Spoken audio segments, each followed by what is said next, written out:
L'espace, l'ultime frontière. Voici le vaisseau galactique. Mais non, ça se passe dans l'espace, mais ça n'a rien à voir. Qu'est-ce qui a 40 ans et qui est dans l'espace? Moi, oui. Ok, d'accord. J'ai plus de 40 ans et parfois je suis dans l'espace. Mais c'est pas le sujet. C'était Il était une fois l'espace, une série franco-japonaise de 1982 qui a plutôt bien marché chez nous, même si ça a été beaucoup moins rediffusé que Il était une fois l'homme. On a eu une gamme de jouets à l'époque, fait par Poppy. On a eu 2 vaisseaux et quelques persos de la série. Mais ça n'a pas super bien marché et du coup c'est devenu très très rare, très recherché, évidemment très cher. Et il a fallu attendre 40 ans pour avoir quelque chose de nouveau. Et oui, 40 ans d'Il était une fois l'espace avec ce joli coffret qui fleure bon le vintage. En même temps, c'est marqué dessus. En tout cas, ça respecte bien le visuel de l'époque et ça, c'est déjà bien cool. À l'arrière, on a tout le contenu de la grosse boîte. Bon, par contre, le « revivez les années 80 », c'était pas forcément obligatoire, parce que c'est clairement destiné à des vieux comme moi. Pas la peine de nous rappeler qu'on est déjà vieux. On voit toutes les figurines hors des blisters avec quelques persos qui n'avaient jamais été faits à l'époque, ainsi que l'artbook, les pins et les lithographies. Et donc c'est un coffret limité à 1000 exemplaires et j'ai le 79, et non, ce n'est pas mon âge. Comme c'est pas indiqué sur le devant de la boîte, il faut chercher un peu pour savoir qui a fait ce coffret. On retrouve les copyrights de la boîte de Prod6, FR3, des droits d'exploitation par la Fée Sauvage, et le coffret est réalisé par Dragon Memories. Par contre, un truc que j'aime pas trop, c'est que le visuel de l'arrière de la boîte soit juste un feuillet qui se détache. C'est dommage du coup, parce que ça fait un fond noir dès qu'on l'enlève, et dans quelques années, quand on aura perdu la mémoire, on ne saura plus ce qu'il y a dans le coffret. Mais bon, en attendant, on va regarder ce qu'il y a dedans avant d'oublier. Donc en premier, à l'intérieur, on a un artbook. Même s'il est un petit peu fin, il est vraiment très joli, avec son papier glacé, et on peut y découvrir les visuels préparatifs pour les personnages, avec une petite bio à chaque fois, et le tout dessiné par Jean Barbeau, le designer des persos de la série, et de toutes les séries Il était une fois d'ailleurs.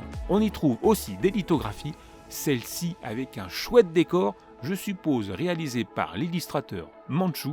C'est vraiment pas mal ce petit effet cellulo avec les personnages, ça fait un petit effet 3D, c'est cool. Là encore un décor bien cool, toujours sûrement réalisé par Manchu, en espérant que je dis pas trop de conneries quand même. Et la troisième, une illustration de Jean Barbeau qui reprend le visuel que l'on retrouvera sur les blisters des figurines. Il y a bien sûr quelques pubs à l'intérieur avec cette affichette pour le film en restauration 4K. À l'arrière, une pub pour les BD d'Il était une fois. Il y a aussi de la pub pour les autres produits dérivés de la série avec l'album Panini à l'ancienne, avec des cartes à collectionner, avec des milliards de doubles qu'on peut avoir. Mais on peut quand même acheter la boîte directement pour être tranquille d'avoir normalement toute la série complète. Et à l'arrière, des verres au style vintage. Franchement, ça change des verres Amora quand même.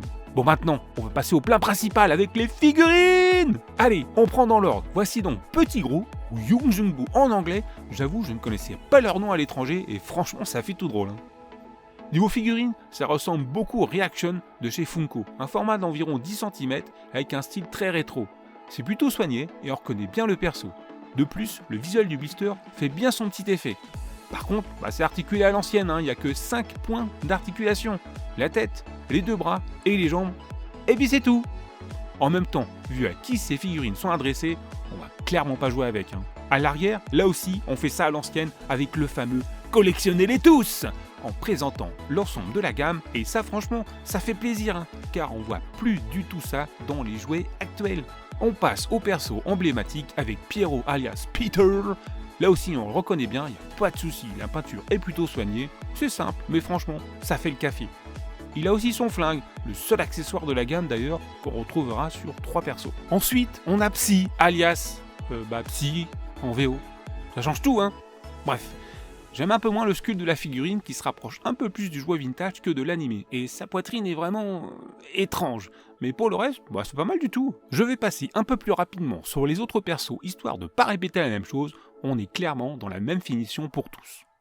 On a donc le Teigneux, alias Peste, le méchant de l'histoire, le Nabo, alias The Dwarf, le sbire du méchant, Maestro, le vieux sage qui a le même nom en anglais, Metro, le robot construit par Maestro et qui est inédit dans cette couleur. Et pour finir, une autre version de Metro en transparent, comme le vintage. Un truc assez étrange, c'est que les socles ont été mis à part des blisters, on dirait presque un oubli. Surtout que, comme je le disais plus tôt, ça risque de rester dans leur écrin de plastique. Ensuite, on a des pins, le truc qui revient un petit peu à la mode dans les trucs dits collector. C'est pas grand chose et ça reste souvent dans les boîtes, mais ça reste un petit bonus sympa. Surtout que ça reprend les logos des différentes planètes qui forment la Confédération Oméga que l'on retrouve dans le dessin animé. Et pour finir, un petit pins du logo des 40 ans de la série. En bonus non présent dans le coffret, merci d'ailleurs à Dragon Memories pour le petit cadeau, un poster avec l'affiche du film cinéma, la même lithographie que dans le coffret mais cette fois-ci vraiment signé par Jean Barbeau, ça c'est vraiment super chouette, et 2 paquets d'images pour l'album que nous avons vu en pub un petit peu avant. Alors au final, que vaut ce coffret pour les 40 ans et qui coûte à peu près dans les 159 €? Eh bien c'est pas si mal, on a des figurines à moins de 20 €, c'est moins cher que les Reaction de chez Funko, et il y a des bonus qui sont vraiment sympas. Bien sûr, j'aurais aimé des figurines plus modernes, mieux articulées, mieux finies, etc. Mais ne boudons pas notre plaisir de voir quelques licences bien françaises arriver en produits dérivés, et ça change des trucs Goldorak qui souvent coûtent bien plus cher et qui sont souvent pas top. Voilà, j'espère que ça vous a plu, n'hésitez pas à commenter, à liker, à partager, etc.